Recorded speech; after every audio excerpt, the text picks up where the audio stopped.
네, 여러분, 해마다 부활절 날짜가 바뀌고 있다는 것을 알고 계시죠? 그러면 도대체 부활절 날짜가 어떻게 정해지는지 아마 많은 분들이 궁금해하실 거로 알고 있습니다. 여러분, 우리 세계 교회를 동방교회와 서방교회로 나눌 수가 있는데, 동방교회는 예로부터 유대 원력의 니산월, 즉 유대 원력으로 치면 새해가 시작되는 첫 해를 니산월이라고 그랬어요.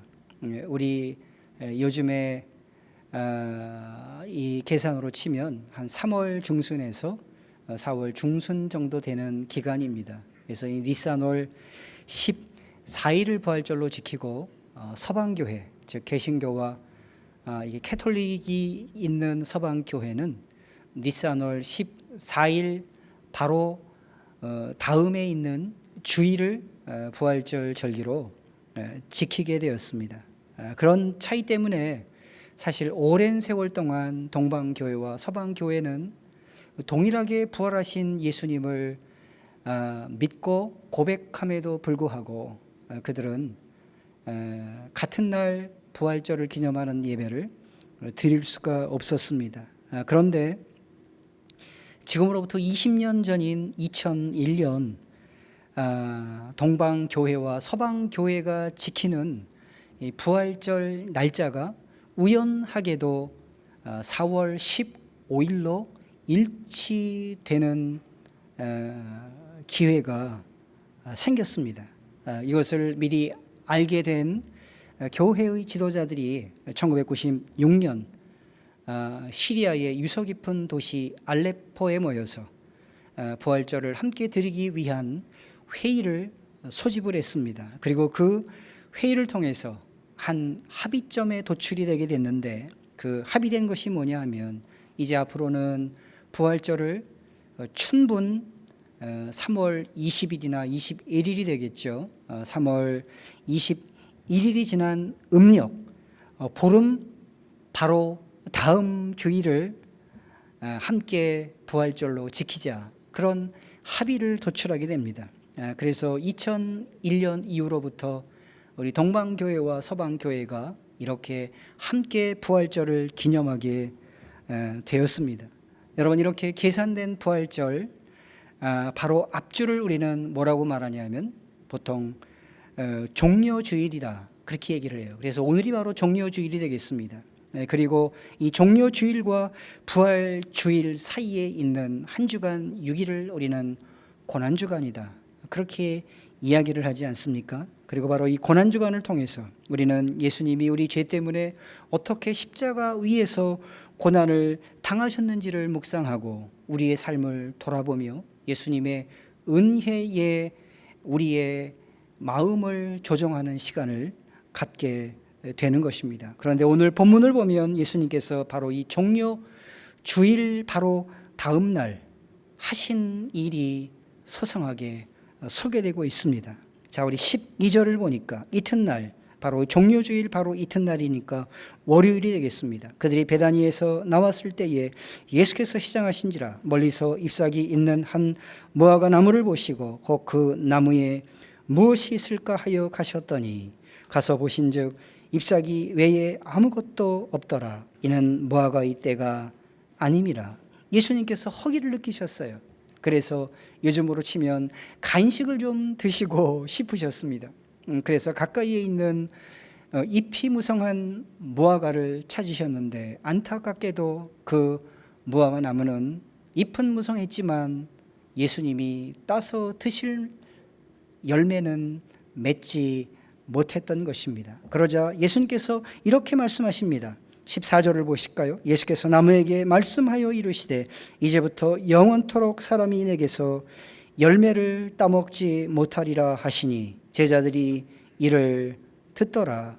네, 예수님께서 뭐라고 말씀하시냐면 이 나무가 앞으로 영원토록 열매를 맺을 수가 없게 될 것이다, 그렇게 말씀하셨어요. 그리고 정확하게 이 예수님의 말씀은 성취가 되었습니다. 여러분, 20절을 한번 보시겠습니다. 그들이 아침에 지나갈 때에, 바로 그 다음 날이 될 것입니다. 화요일 날 아침 지나갈 때에 무화과나무가 뿌리째 마른 것을 보고 21절, 베드로가 생각이 나서 여짜오되 랍비여 보소서 저주하신 무화과 나무가 말랐나이다. 예수님이 월요일 날 무화과 나무를 꾸짖으시며 더 이상 열매를 맺지 못하실 것이다 라고 말씀하셨는데, 그 다음 날 아침 지나가는 길에 베드로가 보니까 그 무화과 나무가 뿌리채 말라버린 것을 발견하게 된 것입니다. 여러분, 종료주일이 시작되는 월요일, 예수님께서 예루살렘에 들어오셔서 행하신 첫 번째 기이한 이적이 이와 같습니다. 그렇다면 이 기적의 사건을 통해서, 이 기이한 기적의 사건을 통해서 예수님께서 저와 여러분에게 전달하고자 하셨던 교훈의 메시지는 도대체 무엇이었을까요? 첫째로, 예수님의 권세에 대한 계시를 주기를 원하셨어요. 여러분, 이 사건은 무엇보다도 예수님이 어떤 분이신가를 당신께서 친히 우리에게 나타내 주신 사건이었습니다. 여러분, 예수님께서 나무를 저주하시자 그 예수님 말씀처럼 나무는 뿌리부터 말라 버렸다라고 성경은 이야기하고 있습니다. 도대체 어떻게 이런 일이 가능했을까요? 그것은 바로 예수님께서 이 나무를 만드시고 이 나무를 다스리시고, 이상하게 들릴 수 있지만 이 나무를 심판하실 수 있는 권세 있는 분이기 때문에 그것이 가능할 수 있었습니다. 여러분, 사복음서를 우리가 꼼꼼히 읽다 보시면 예수님께서 자연을 다스리시고 귀신을 다스리시고, 그리고 심지어는 죽음까지 다스릴 수 있는 권세 있는 분으로 소개되고 있습니다. 여러분, 잘 아시는 것처럼 예수님이 한 번은 배를 타고 가실 때에 파도가 일어났어요. 그리고 그 파도 때문에 배가 위태롭게 되었습니다. 그때 예수님께서 어떻게 하셨습니까? 바람을 꾸짖으셨어요. 그리고 바다를 향하여, 파도를 향하여 잠잠하라 명령하시자 바람이 멎고 파도가 잔잔해졌습니다. 그리고 다시금 바다는 평온을 되찾을 수가 있었습니다. 어떻게 이런 일이 가능할 수가 있었을까요? 그것은 바로 예수님께서 바람을 다스리시고 파도를 다스릴 수 있는 권세 있는 분이기 때문에 그것이 가능했다는 것입니다. 여러분, 어느 날 예수님께서 거라사 지방을 지나가시다가 그곳에서 무덤가에 거하며 귀신 들려서 고통받고 있는 한 사람을 보았습니다. 그 사람을 성경은 거라사 광인이다, 그렇게 이야기를 합니다. 그런데 예수님께서 그 사람 안에 있는 귀신을 향하여 이렇게 말씀하셨습니다. 네가 그 사람에게서 나오라고 명령하셨어요. 그러자 그 사람 안에 머물며 그를 괴롭히던 귀신이 예수님의 말씀에 순종하고 복종하여 그 사람 밖으로 나오는 일이 일어났습니다. 여러분, 도대체 이것이 어떻게 가능할 수가 있었을까요? 그것은 바로 그분이 귀신도 다스리는, 귀신도 무서워 떠는 권세를 가진 분이시기 때문에 그런 일이 가능했다는 것입니다. 한 번은 예수님께서 나인성이라는 성을 지나가고 계셨습니다. 그리고 그곳에서 성 안에서 성 바깥으로 나오는 장례 행렬과 마주치게 되었습니다.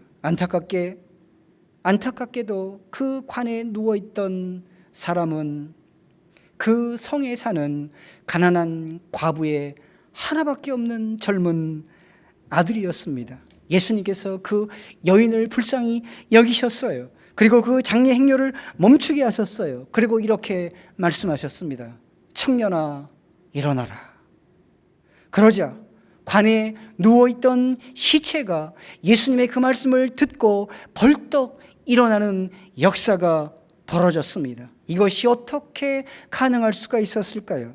바로 예수님께서는 사람들에게 생명을 공급해 주시는 생명의 주인이시기 때문에 그런 일을 하실 수가 있었다는 것입니다. 그래서 바울은 예수님에 대해서 이렇게 골로새서에서 고백하고 있습니다.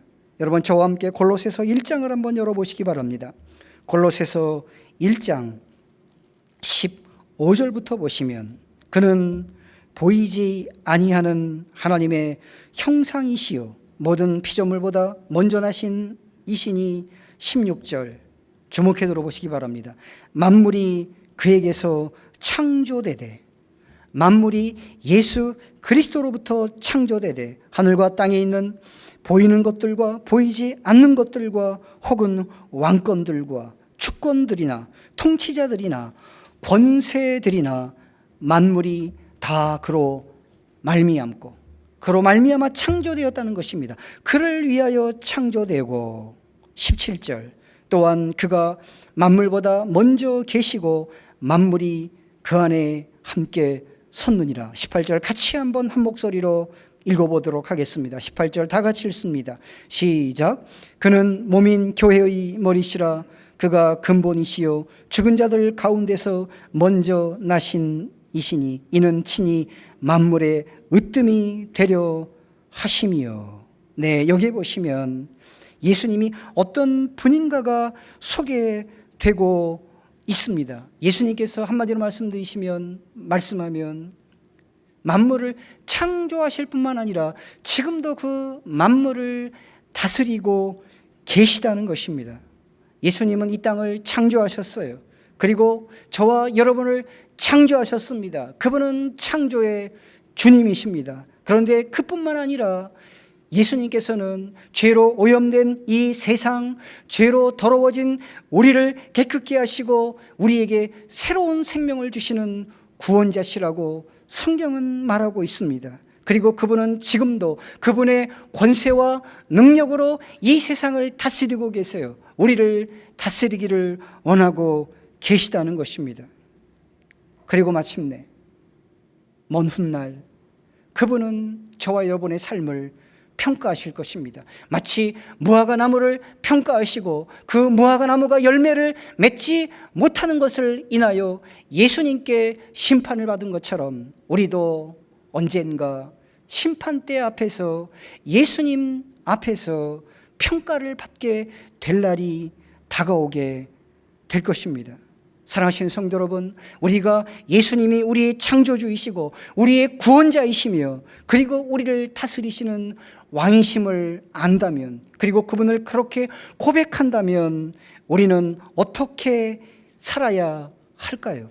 우리는 그 예수님을 우리의 인생의 왕으로 인정하고 그분에게 우리의 인생을 맡겨야 됩니다. 그분의 다스림을 받아야 됩니다. 그리고 그분께 합당한 경배를 드려야 하는 것입니다. 예수님을 여러분의 창조주요, 예수님을 여러분의 왕으로 인정하며 고백하는 삶을 살아가게 되시기를 주님의 이름으로 축복합니다. 자, 이제 두 번째, 이 기적의 사건을 통해서 예수님께서 저와 여러분에게 전달하고자 하시는 교훈의 메시지는 도대체 무엇일까요? 두 번째는 열매 없는 믿음에 대해서 예수님이 책망하셨어요. 여러분, 지금 예수님이 꾸짖으시는 이 무화과나무의 문제를 한 가지로 요약하면 그것이 무엇일까요? 그것은 바로 무화과나무가 잎은 무성했지만 열매는 맺지 못했다는 것입니다. 여러분, 이것은 정확하게 그 당시 이스라엘 민족이 갖고 있었던 상태를 보여주는 그림이라고 말할 수가 있겠습니다.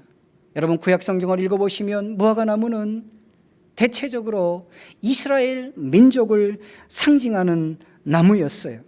당시 이스라엘 사람들은요, 하나님의 선택받은 백성이라는 자의식을 갖고 살았습니다. 그들은 그런 자의식 속에 살았어요.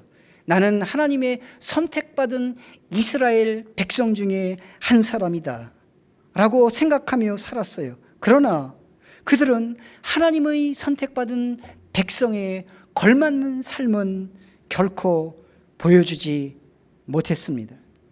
여러분, 이것을 요즘 말로 바꾸면 이런 얘기예요. 구원의 확신은 있어요. 자기가 구원받았다는 믿음은 있습니다. 그런데 그 구원에 합당한, 그 구원에 걸맞는 변화된 삶을 보여주지 못했다는 것입니다. 여러분, 오늘 본문을 보시면 이 무화과나무 이야기 사이에 끼인 흥미로운 이야기가 있습니다. 그게 바로 15절부터 18절에 이어지는 이야기가 되겠습니다. 여러분, 그 15절부터 18절의 이야기를 다시금 한번 들어보시기 바랍니다. 15절부터 제가 읽을 테니까 한번 들어보시기 바랍니다. 그들이 예루살렘에 들어가니 예수께서 성전에 들어가사 성전 안에서 매매하는 자들을 내쫓으시며 돈 바꾸는 자들의 상과 비둘기 파는 자들의 의자를 둘러 엎으시며 아무나 물건을 가지고 성전 안으로 지나다님을 허락하지 아니하시고 이에 가르쳐 이르시되 기록된 바 내 집은 만민이 기도하는 집이라 칭함을 받으리라고 하지 아니하였느냐. 너희는 강도의 소굴을 만들었도다 하시매 대제사장들과 서기관들이 듣고 예수를 어떻게 죽일까 하고 꾀하니 이는 무리가 다 그의 교훈을 놀랍게 여김으로 그를 두려워함일러라. 여러분, 지금 이 이야기를 간단하게 요약하면 이런 얘기입니다. 당시 이스라엘 사람들은요, 하나님을 예배하는 성전에서 장사를 했다는 것입니다. 그리고 예수님은 대단히 과격한 방식으로, 우리가 예수님에게 전혀 예상할 수 없는 방식으로 그런 사람들을, 성전에서 매매하는 사람들을 성전 바깥으로 내어 쫓으셨다라고 얘기를 합니다. 그리고 이것을 후대 사람들은 성전 척결 사건이다, 그렇게 이야기를 하는 거예요. 예수님이 바로 그렇게 사람들을 내쫓으시고 뭐라고 말씀하셨어요? 내 집은 만민이 기도하는 집인데 너희가 이 기도하는 집을 강도의 굴혈로 만들었다, 그렇게 그들을 책망하신 겁니다. 여러분, 이스라엘 사람들은 자기네들이 하나님의 임재와 영광이 머무르는 예루살렘 성전을 소유했다는 자부심을 가진 사람이었습니다. 그들이 그 성전을 어떻게 생각했을까요? 그것은 바로 자기들이 하나님께 선택받고 하나님께 사랑받고 하나님께 구원받고 하나님께 보호받고 있다는 상징이었어요. 그것이 바로 그들이 생각했던 성전의 모든 것이었습니다.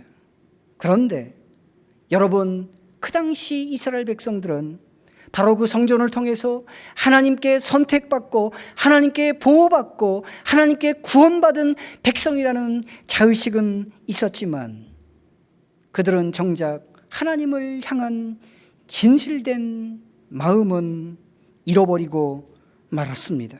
그 결과 그런 마음으로 하나님의 성전을 더럽혔어요. 그리고 거룩하신 하나님을 업신여기게 된 것입니다. 그래서 예수님은 이 성전 척결 사건을 통해서 열매 없는 이스라엘 백성의 믿음을 책망하신 거예요. 그러니까 이 무화과나무 사건과 성전 척결 사건은 같은 이야기를 던지고 있다는 것입니다. 여러분, 우리는 우리의 선한 행실이 아니라 오직 예수 그리스도의 십자가 사건을 통해서 구원을 받습니다. 하나님의 은혜인 예수 그리스도를 믿음을 통해서 우리는 구원을 받아요. 그것은 사실입니다. 그것은 성경이 가르치는 진리입니다. 그런데 어떤 사람들은요, 그 믿음 뒤에 숨어서 아무 일도 하지 않고 적당히 삽니다. 예배도 드려요. 찬양도 합니다. 기도도 합니다. 설교도 들어요. 헌금도 해요. 봉사도 해요. 그런데 그들의 삶에 변화가 나타나지 않습니다. 여러분, 이것은 무엇을 말하는 것일까요? 우리가 구원의 확신도 있다고 이야기하는데 그 구원의 확신을 가진 사람들, 하나님의 자녀가 된 확신 가운데 거하는 사람들의 삶에 구체적인 변화가 나타나지 않습니다. 그것은 무엇을 이야기하고 있습니까? 그것은 내가 고백하는 믿음, 내가 소유하는 믿음에 근본적인 문제가 있다는 사인이에요. 지금 예수님은 그것을 지적하고 계시는 것입니다. 사랑하시는 성도 여러분, 신앙의 본질이 무엇입니까? 신앙의 본질은 사시고 참되신 하나님을 예수 그리스도 안에서 예수 그리스도를 통해서 만나는 것이에요. 그리고 예수 그리스도 안에서 우리에게 자신을 드러내신 하나님의 임재와 영광을 사모하는 것입니다. 그리고 예수 그리스도 안에서 그 하나님과 동행하는 거예요. 그 하나님을 기뻐하는 것입니다. 그리고 그 하나님을 경험하는 거예요. 그리고 그 경험을 통해서 우리의 인격이, 우리의 성품이 예수 그리스도 그분을 닮아가는 것.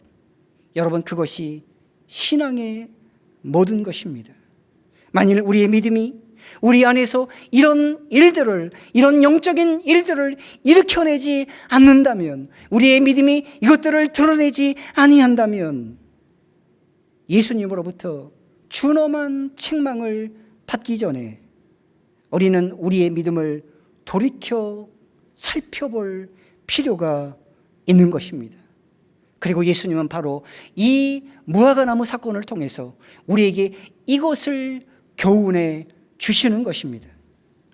이 기적의 사건을 통해 예수님께서 우리에게 전달하고자 하시는 마지막 교훈은 도대체 무엇일까요?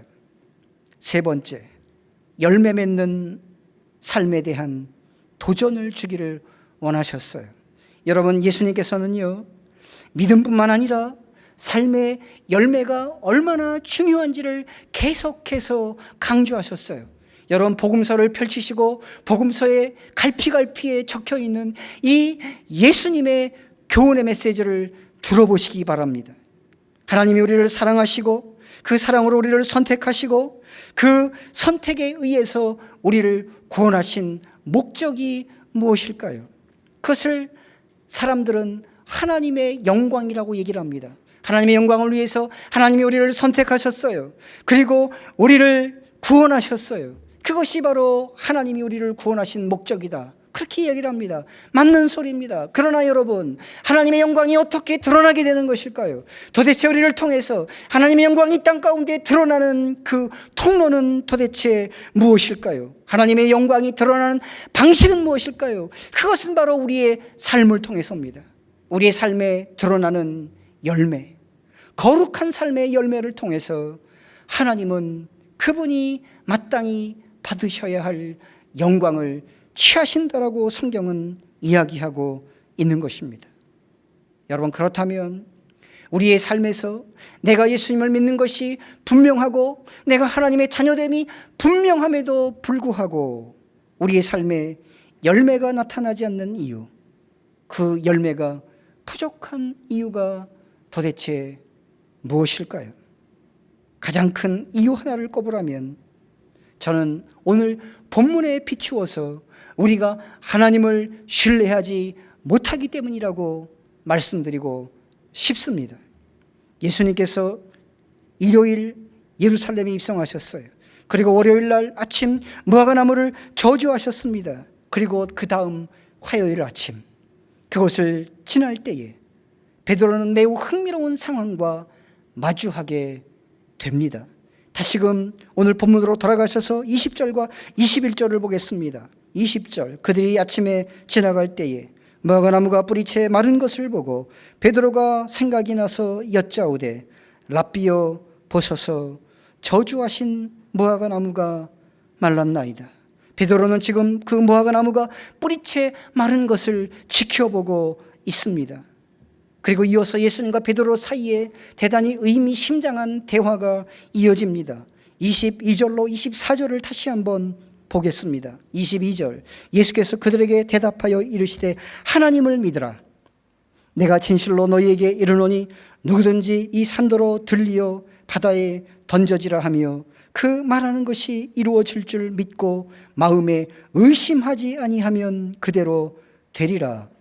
우리 24절 같이 한번 읽어보겠습니다. 다 같이 읽습니다. 시작. 그러므로 내가 너희에게 말하노니 무엇이든지 기도하고 구하는 것은 받은 줄로 믿으라. 그리하면 너희에게 그대로 되리라. 네, 여기 보시면 예수님이 하신 말씀, 저에게는 오래전부터 이것이 대단한 의문이었습니다. 왜 의문이었냐면 이렇게 생각했기 때문에 그랬어요. 예수님은 기도하고 구하는 것을 받은 줄로 믿으면 그대로 된다고 하셨거든요. 그러면 내가 무엇이든지 구하고 의심하지만 않으면 그것이 그대로 된다? 저는 이것이 일종의 마인드 컨트롤과 다르지 않다라고 생각을 했어요. 성경이 예수님께서 마인드 컨트롤로 우리가 기도 응답을 받을 수 있다라고 말씀하지는 않으셨을 것이라고 저는 생각했던 것입니다. 그런데 그 의문이 24절을 22절과 연결하면서 저에게 그 숙제가 풀렸습니다. 여러분 22절도 한번 보실까요? 22절을 다시 한번 보시면 예수께서 그들에게 대답하여 이르시되 뭐라고 그러셨어요? 하나님을 뭐라고 그랬어요? 믿으라. 여러분 24절에서도 믿으라고 그랬죠. 22절에서도 믿으라 했어요. 그런데 22절에서는 무엇을 믿어야 됩니까? 하나님을 믿으라는 것이에요. 여러분, 하나님을 믿는다는 것은 하나님의 말씀을 믿는 것이고 하나님의 약속을 믿는 거예요. 자, 그렇기 때문에 하나님께서 우리에게 주신 약속이 이 본문의 맥락에서는 무엇일까를 우리는 살펴볼 필요가 있는 것입니다. 하나님이 약속하신 것이 무엇일까요? 그것은 바로 하나님이 우리를 사랑하셔서 우리를 선택하시고 우리를 구원하실 때 우리에게 무엇을 약속하시냐면 우리가 신앙의 삶을 살아가면서 하나님이 기대하시는 열매를 맺을 것을 하나님은 약속하신 거예요. 우리가 그것을 믿는 것입니다. 그것을 믿는 거예요. 우리가 지금은 좀 부족해요. 우리가 연약해요. 우리가 기대하는 열매가 우리 삶 속에 나타나지 않습니다. 그렇지만 그럼에도 불구하고 그런 상황 속에서도 우리는 여전히 하나님이 우리에게 주신 이 약속을 신뢰합니다. 우리의 삶에 열매가 나타날 것을 확신합니다. 바로 이것을 믿으라는 이야기예요.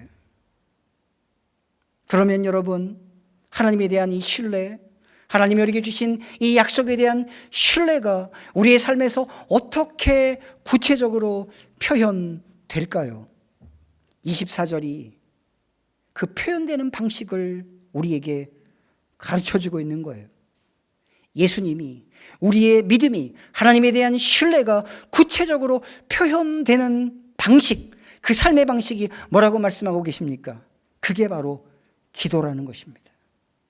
이렇게 연결이 되는 거예요.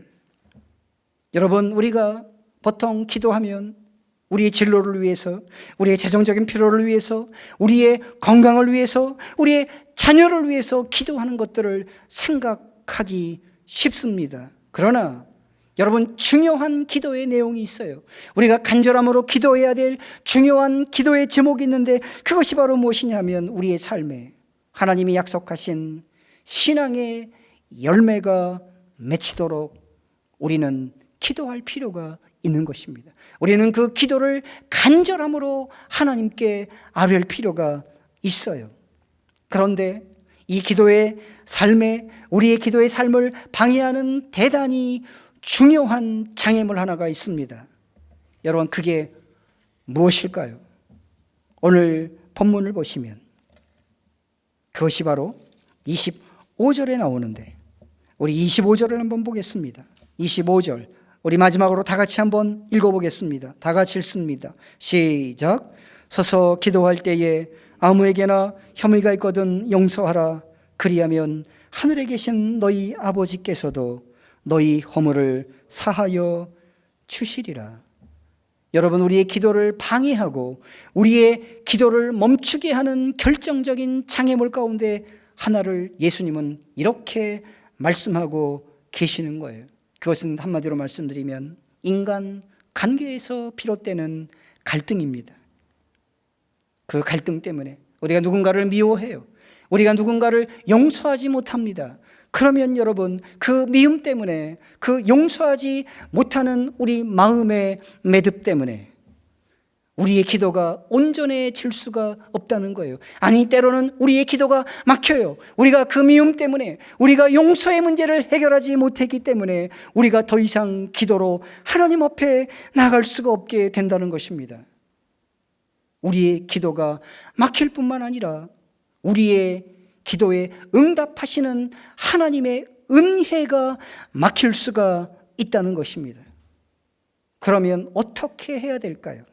이 막힌 것을 어떻게 뚫어야 할까요? 오늘 예수님은 이렇게 우리에게 말씀하세요. 용서하라는 것입니다. 용서를 외면하면, 용서를 훈련하지 않으면, 용서를 실천하지 않으면, 사랑하시는 성도 여러분, 우리의 삶에 성숙은 존재할 수가 없습니다. 하나님, 저 사람이 나에게 상처를 주었지만 제가 미움을 포기합니다. 그리고 그 사람을 용서하기로 선택하겠습니다. 여러분, 이 고백이 우리 안에 일어날 때 우리는 하나님이 우리에게 기대하시는 성숙을 경험할 수가 있습니다. 우리의 삶의 변화는 시작이 될 수가 있습니다. 그리고 그 순간 하늘의 문이 열릴 것입니다. 우리의 기도가 살아날 것입니다. 그리고 우리의 기도에 응답하시는 하나님을 경험하게 될 것입니다. 사랑하시는 성도 여러분, 오늘 설교의 결론을 맺습니다. 여러분의 믿음으로 만족하지 마시기 바랍니다. 그리고 그 믿음이 여러분의 삶에 구체적인 열매를 맺힐 수 있도록 하나님을 의지하시고 기도로 주님 앞에 나아가는 기도의 사람들 되시기를 주님의 이름으로 축복합니다.